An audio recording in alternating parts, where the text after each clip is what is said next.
Hello, beautiful people. Hope you all are doing very well today. Welcome back to the Young and Independent Show, where we discuss a variety of topics to help young folks live lives that are spiritually fulfilled, lives that are value added, lives that are less materialistic, and lives that are financially independent. I'm your host, Seal, and today I want us to talk about life after COVID-19. So you all know that I'm very big on financial independence, and I preach every day about personal development, any day, anytime. The reason why I'm so insistent and persistent on this topic is because I know that that is indeed the only ticket to freedom. I remember when also I will always reference this, and I was talking to my sister the other day. I said, I don't know if Dad hadn't passed away so tragically, if I would have been who I am today. Because when you're in your comfort zone, right, no growth happens there. And I would imagine that my father or our father was my comfort zone. When you wake up in the morning, you've got food to eat, you've got a roof over your head, you have no bills to pay, you are in your comfort zone. And so nothing really pushes you to the edge where you will say, you know what, I need to change something. If everything seems okay for you, then there's nothing to change. But when you are in discomfort, that's when you're looking for things to change, because no one wants to be in an uncomfortable situation. When you're sick, you want to go to the doctor. But when you're healthy, you're complacent. That's why it is said that prevention is better than cure. Because when you're already at the point where you're sick, you would find a cure. But then, how many people prevent? That's the question. How many people are in a position where they're able to prevent? That's what I'm talking about, life after COVID-19. I came across an article from the CNBC and I really liked it. When I read it, I really enjoyed it. And I decided to blog about it, the skills that everyone must have in order to succeed. And one of the things that I strongly believe is that the future belongs to everybody, not to a particular group of people, an elite group of people. Gone are those days when only a few people were exposed to some type of information that made them wealthy. And so we need to start working towards breaking this 1% mark of the richest people in the world at the top 1%. This is not right. Everyone can become the 1%, and then it's just going to become 100%. Yeah. If you have the right information and you act upon it, if you're making progress, you will be happy. I've just gone through an amazing coaching session by Tony Robbins and Dean Graziosi, Time to Thrive. I shared it on all my platforms. I encouraged everyone to join. And I just came out of it transformed. One of the things that Glo Atanmo said is, which stuck with me, one of the speakers of the Time to Thrive Challenge, she said, we should focus on developing ourselves so much so that when we meet each other, we are literally just reintroducing ourselves. Hey, I'm Sylvie. Pleased to meet you. I've just published my new book. Like what I've just done. I've just published my new book. My next book is coming out pretty soon. And I'm not lying, guys. Look out for my next book coming out pretty soon. These are ideas that I've had in my mind for over 8 years now, which are coming to fruition. And I'm just so happy at how beautiful, the journey is, and the transformation that I have endured or gone through by going down this path. And it's really tying it all down to life after COVID-19, because it's thanks to COVID-19 that I am where I am today, that I even have this podcast. I'm sorry for all those who lost their loved ones. I really feel bad about it. But COVID-19 for me has been an intense moment of transformation. All these things that I had within me were brought to light by COVID-19. When you're forced to stay at home, you start to think suicidal thoughts. Like Dean always says that there's always good and bad. Good and bad will always be there, but which one triumphs in your life is your choice. And so because I didn't kill myself in 2019 when COVID hit and the lockdown in London was so terrible and so strict, it's time for me to thrive. And I'm just walking towards that direction, and I'm inviting you to come with me. That's why I said the the future belongs to everybody. If you're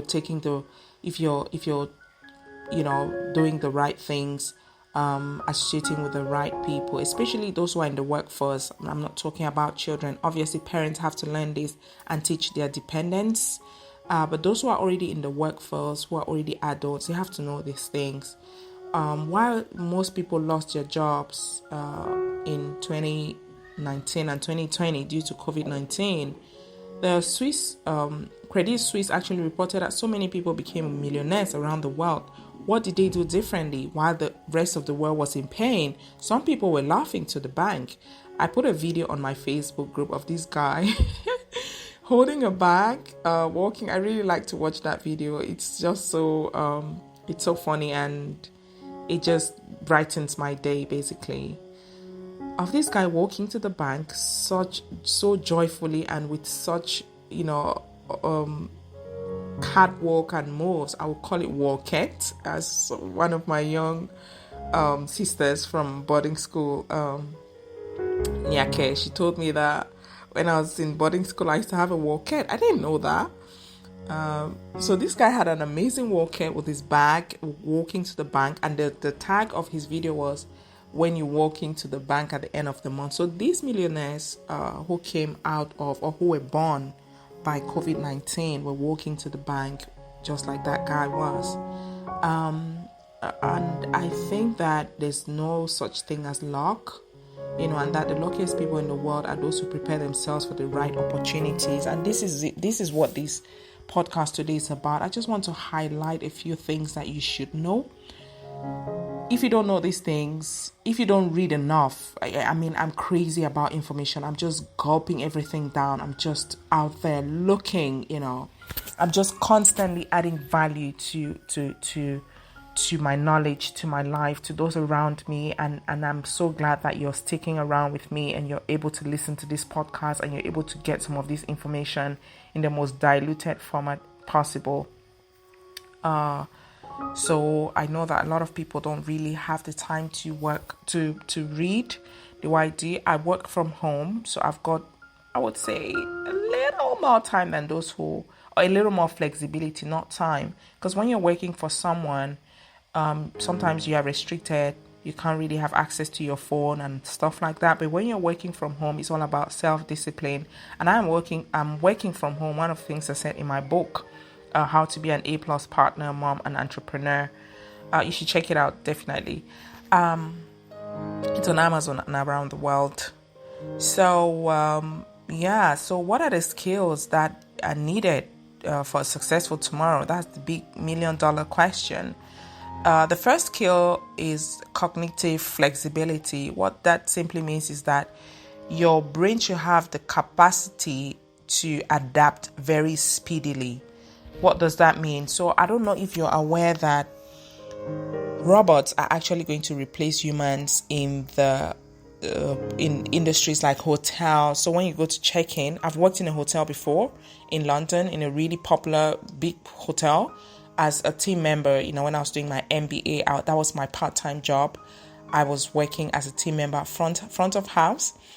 And it appears that robots are actually going to replace humans in that light. So if you have the capacity to adapt really easily to changes that are coming, that it's called cognitive flexibility, you will have a chance of being amongst those who are going to win. Even if a robot eventually takes your job, if I was still working at Premier Rain, and a robot came and took my job, then I would, if I was reading things like this and if I had this information, I would most likely have prepared myself to see how I can collaborate with that robot, so that I don't face any financial difficulties as a result of that. And on my article, if you go on my website, www.youngandindependent.com, you would actually see there, life after COVID-19, skills that everyone must have in order to succeed. You would see that I have added some free courses that you can take in order to learn these skills if you don't have them. So number one, cognitive flexibility. There's a free course being offered by Yale University, and the course is Introduction to Psychology. And the second course that you can learn for free is being offered by Coursera, I think. It is called Introduction to Cognitive Psychology. So you can learn those two courses. If you go on the article on my website, you can just go. One is you can learn those things, in a couple of, like 4 hours for one of them. Just a couple of hours, you can learn those things and then add them to your CV, add them to your portfolio, so that if at all you're faced with a situation where you're being made redundant, you can now tell your employer that, no, I've learned all these things. These are the free certificate. These are the certifications that I have obtained. They don't need to know that it's free, of course. And this is how I can adapt to these new changes. The second thing is futuristic thinking. What that implies is that you're being able to think about the future. I don't know if you know about metaverse, but the future is being hijacked by the metaverse. So people are now owning houses in a, I don't know, some type of Google shades, some type of equipment that you wear into your head. You can walk into your home. In fact, it is insane what is happening around us. I don't know if you're aware that there's a company called Teladoc, and Teladoc is actually taking over the health industry. I have shares in Teladoc, so I've invested money into Teladoc on the stock exchange market. Teladoc falls under NASDAQ because it's a technical stock. And so because I am aware of what is happening, so futuristic thinking, what the future holds, I was able to buy stocks in Teladoc. I don't know if you know that very soon, automatic, fuel or diesel cars are going to be phased out.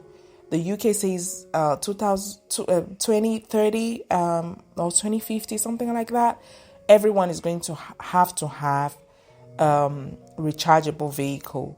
So if you're thinking in the future, you would be buying stocks like Tesla, and you'll be buying stocks like ChargePoint, where these are companies that provide electronic charging points for electronic vehicles produced by Tesla, by Arrival, by NIO. These are all things that I know because I'm a futuristic thinker. So I'm reading up on these things, and I encourage you to do the same. It's going to give you an advantage if you have all this knowledge and you learn all these new skills about artificial intelligence. And you can actually take a course as well on Ready, Set, Future, Introduction to Futures Thinking. I've put the link of that course in this article that I wrote. I really encourage you to go and read it. It's something that it's going to take you maybe a day. You can do it at a weekend, on a Saturday, or on a Sunday at your own will. You can do that. I really encourage you to do. I read it and it's amazing. It is amazing what's going to happen to our world in agriculture, in technology, in health. Basically, everything is being transformed under the eyes of those who are actually looking out for it. They are getting ready, but those who are not, they will be affected by the change. It's going to take them unawares, and you might face financial loss if you're not prepared. The next point is emotional intelligence. So, when COVID happened, a lot of people were attending meetings, or because people were now working from home, they had to come into these platforms called Slack, Zoom, and all these other platforms, online platforms, to be able to communicate with their colleagues. So sometimes you should be able to, if you learn the emotional intelligence skill, you should be able to recognize and understand and manage your own and other people's emotions, especially that virtual communication is not easy. Sometimes you may be saying something, especially if the person cannot see you physically, it can be misread, or you can write something and it can be misread. So if you're able to have some type of emotional intelligence, then you can, function with some type of harmony with your co-workers and other stakeholders and even your customers, and foster a productive environment.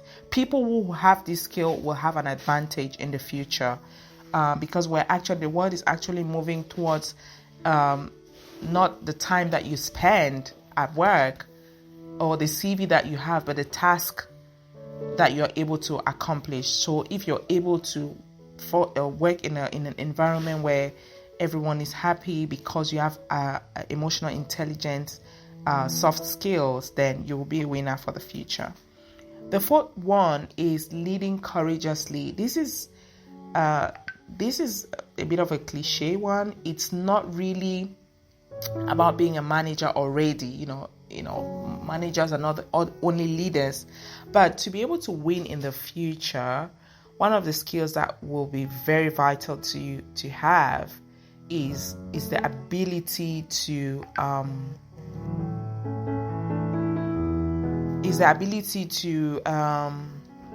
persuade other people and to step beyond your comfort zone. So do what has to be done. Take the decisions. If you've made a wrong decision, you step into your you step up and take responsibility for it. And if there's any decision to be made, you say, you know what, I'm gonna do it anyway. Instead of cowarding out and saying, no, I'm gonna push it to the next person to do it. If you have these skills to be courageous and to step in and to make decisions, then you're going to be a winner for tomorrow. And you have to be open, and you have to act as well. There's a free course on that. Let's what great leaders do.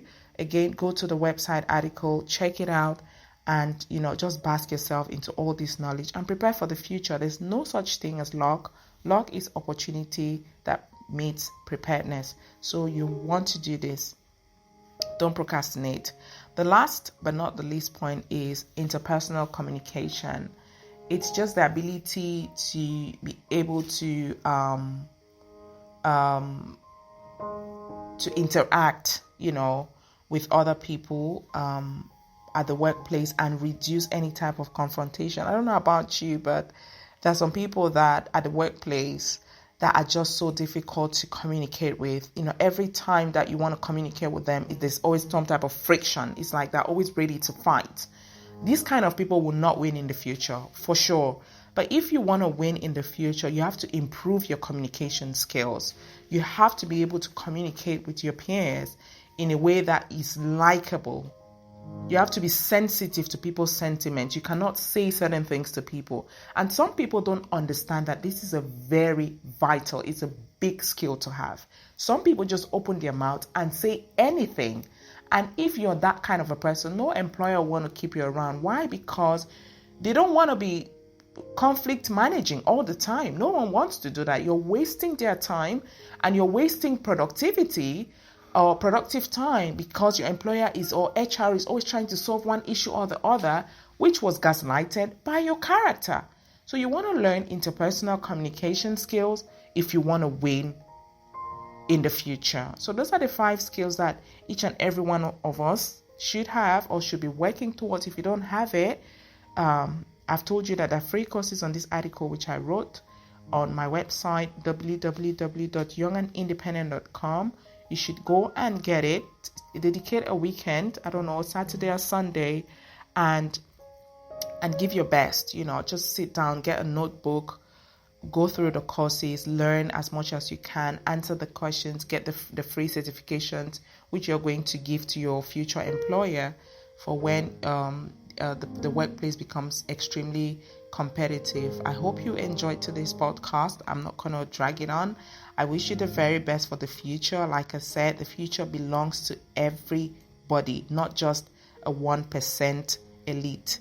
So you have the information now. What you make of it, if you act upon it, obviously you will be a winner. If you don't, you will be a loser and you will have yourself to blame. If you enjoyed this podcast and you like your friends and your family and your colleagues to be in the future with you, send them this podcast, send them the article. I'm going to link it in the bio of this podcast. You can also join, if you go on the website, you'll find that we have a YouTube channel and you can also check out our other social media handles and you can join the financial freedom movement. Thank you so much for listening, and until next time, do take care. Bye bye.